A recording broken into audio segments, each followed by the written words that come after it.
जिल्ह्यातल्या सासवडमध्ये गुंडांची दहशत आहे। चंदन टेकडीमध्ये घुसून टोळक्यानं घरांची तोडफोड केलेली आहे। सासवडमध्ये गुंडांच्या टोळक्याकडून दहशत माजवण्याचा प्रयत्न आहे। चंदन टेकडी इथल्या मयूर जगताप यांच्या बंगल्यात घुसून गुंडांनी राडा घातलेला आहे। बंगल्यात घुसलेल्या गुंडांनी फायरिंग केल्याचा जगताप कुटुंबियांचा आरोप सुद्धा आहे। घटना सीसीटीव्ही कॅमेऱ्यात कैद झाली आहे। या सगळ्याविषयी अधिक माहिती घेण्याकरता थेट जाऊया आपले प्रतिनिधी चंद्रशेखर भांगे यांच्याकडे। चंद्रशेखर, काय हा सगळा प्रकार आहे?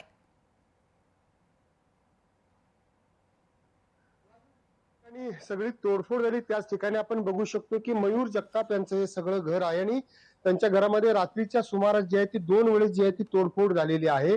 आपण बघू शकतो 4 जे गुंड आहेत त्या 4 गुंडांकडून ही सगळी तोडफोड झालेली आहे। माझ्या समेत मयूर जगताप स्वतः आहेत, आपण त्यांच्याशी थेट बातचीत करत। मयूरजी, काय झालं रात्री? 1 वाजताच्या सुमारामध्ये 5 लोक आम्ही 5 गुंड आमच्या इकडे आले आणि तोडफोड करायला सुरुवात केली। आणि त्यामध्ये मला आता असं समजले माहिती की यामध्ये काही ऍडव्होकेट पण आहेत।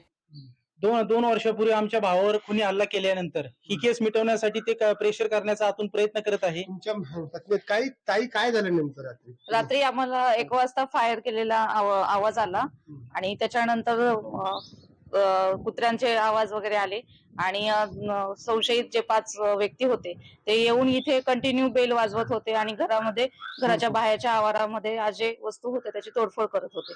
कोण होते, काय बोलत होते काय तुम्हाला? त्यांचं आपापसात बोलणी चालू होती, ते आपापसात बोलत होते।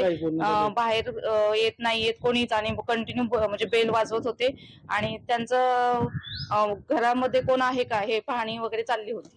मला आपण पाहिलं की हे मयूर जगताप यांचं घर आहे आणि या घराची सगळी तोडफोड जी आहे ती आपल्याला दिसत आहे। सासवड जवळील हे चंदन टेकडीचा हा सगळा परिसर आहे आणि रात्रीच्या सुमारास 2 वेळेस या घराची तोडफोड झालेली आहे। खर तर यामध्ये काही वकील मंडळी असल्याचा सुद्धा आरोप या जगताप कुटुंबियांनी केलाय। राघवी, पण ही सगळी घटना नेमकं का घडलेली आहे? पूर्व वैमनस्यातून हा सगळा प्रकार घडतोय का? या सगळ्या संदर्भात काही संकेत?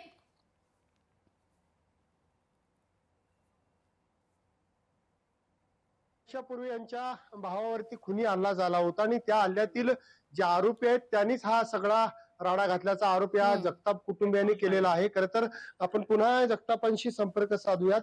जगतापजी, नेमकं काय प्रकार झाला? हल्ला करण्यामागे काय कारण असू एक जामिनावर बाहेर आहे अतुल जगताप आणि त्यांच्याकडून वेळोवेळी दबाव आणत आहेत मिटवण्यासाठी।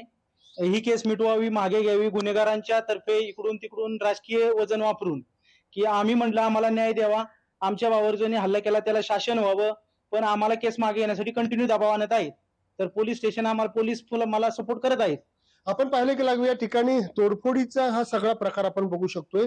जे आहेत कुंड्या फेकलेल्या आहेत, त्याचबरोबर यांच्या घराची जी लाइटिंग आहे ती सुद्धा फेकण्यात आलेली आहे। खुर्च्याची तोडफोड झालेली आहे। खरं तर आपण या ठिकाणचा सगळा हा प्रकार जो आहे तो सासवड जवळील जो चंदन टेकडी आहे त्या ठिकाणचा आहे। पोलीस रात्रीच्या सुमारास या आरोपींना घेऊन गेल्यानंतर आरोपी पुन्हा या ठिकाणी आले आणि 2 वेळेस जी आहे ती तोडफोड झालेली आहे। खर तर पोलिसांचं गुंडावर वचक नाही का असा सवाल या ठिकाणी उपस्थित होतो, कारण 2 वेळेस या ठिकाणी तोडफोड झालेली आहे। लागवी, निश्चित। चंद्रशेखर, तुर्तास धन्यवाद तुम्ही दिलेल्या एकूणच या सविस्तर माहिती करता। लोकशाही मराठी ऐका, पहा, जागरूक रहा।